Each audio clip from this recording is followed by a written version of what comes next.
2 cup मैदा देनेबी घी 2 table spoon देनेबी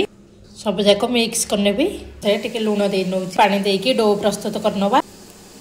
dough प्रस्तुत कर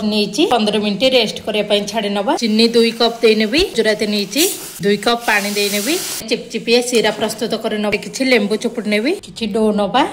बेली नवा एमती सब जाक बेली नेबी आ घीर घोल को लगे नवा सुखा मैदा पकई नवा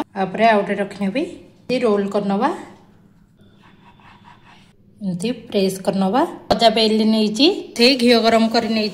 गजा दे नवा एमती मीडियम गरम थिबो तेबे गोल्डन ब्राउन हैला पर्यंत भल भाव छाणी नवा तेल रु बाहर करनवा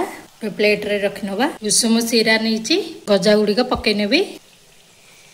2 ରୁ 3 मिनिट छाड़ी नेबी रथ यात्रा स्पेशल गजाटी प्रस्तुत हो जाइए भोग लगे जगन्नाथ पाखरे खातु। हैप्पी रथ यात्रा।